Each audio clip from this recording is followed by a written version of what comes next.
We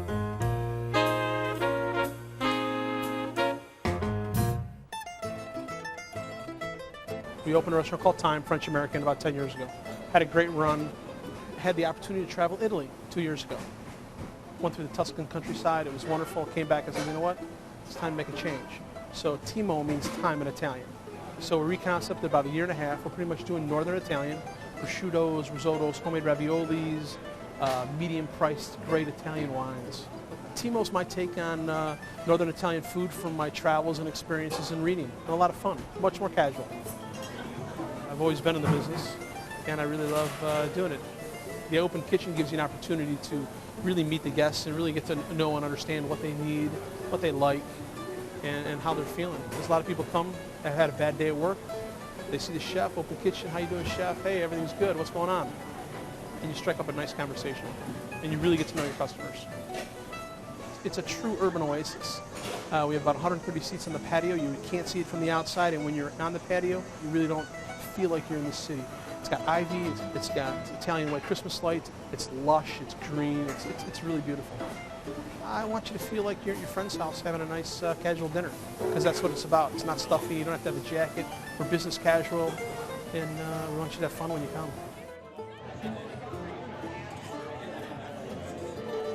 So Seth, you say that Timo is always special. Tell us why you chose it.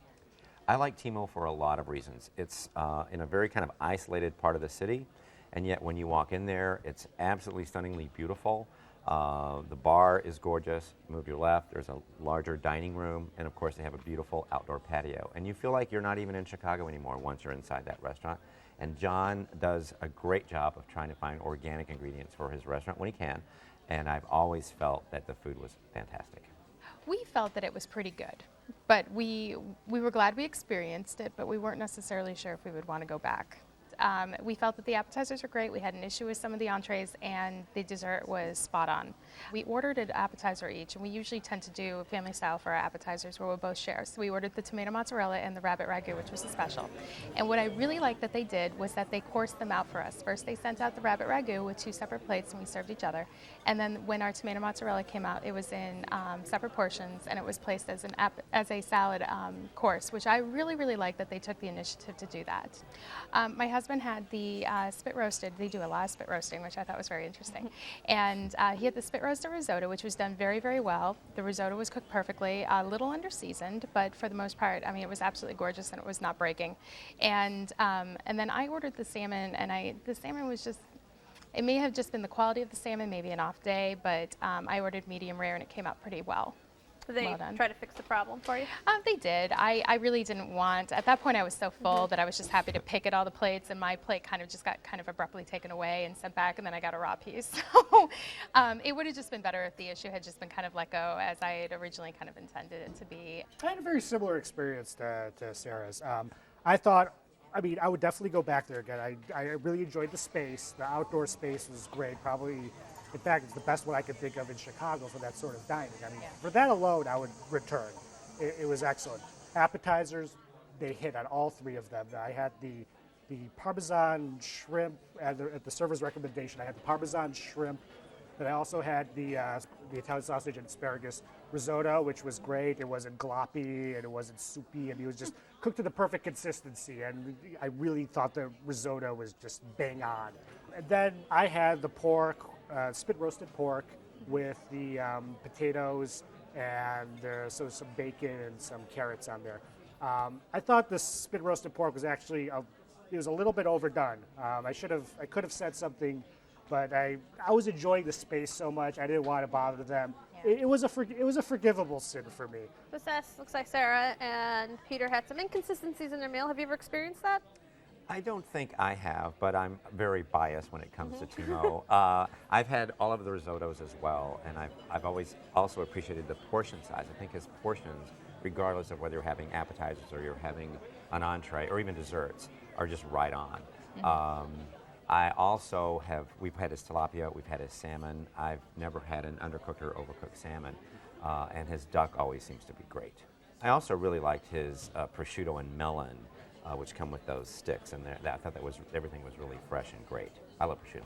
Sarah, did you feel that this experience, did you get what you paid for?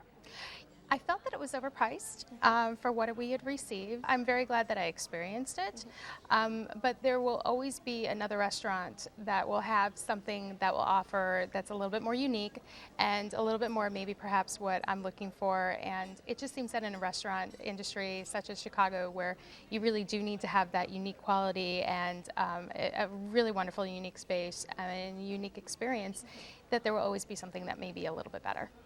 Now, Seth, you've been going to the restaurant for a very long time, I and that's what it have. used to be called. Yes, it used to Very be called much. Time. But you're a big fan of John Babali, so he's very chatty, energetic, you know, really comes out and tries to connect with the customers. John has great energy, and he's very passionate about his food, and he also goes to Italy every year and comes back with these great ideas, and he tries to infuse that passion that he has in his food, and I think that for the most part comes across.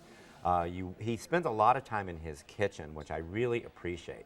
I've been to a lot of restaurants where, you know, the owner does come out and say hello, but John spends a lot of time in his kitchen, which I really appreciate. So, Peter, when you first approached the restaurant, it seems like there's more than meets the eye from the outside versus what you get on the inside. It reminded me very much kind of these European spaces, like these courtyard sort of restaurants, and that's what I really enjoyed about it. I felt like I was taken outside of Chicago for a little period of time. I mean, you heard a little traffic in the background, but you could pretend you were someplace else, and that's one of the things I really liked about Timo. Well, Seth, you picked Timo. Give us a summary. I like Timo because of John's passion for his food. I think he's a very creative. He's got the best risotto in the city, bar none. Sarah? I may need to agree on the risotto. Risotto's like curry. It's either good or bad. There's no in-between risotto, and I felt that it's a place that I experienced, but I'm not really sure if I'd recommend. All right. Peter? I have to go with the risotto as well. It was wonderful. Probably Chicago, or one of Chicago's best outdoor places for a meal. I think it's great. I would definitely go back there again and give it another shot and see if he does better on the entree. All right, well, you can taste Chef John Babala's creations at Timo, 464 North Halsted, 312-226-4300. Open for dinner Tuesday through Sunday. Reservations are accepted, and the average tab per person without drinks is $38.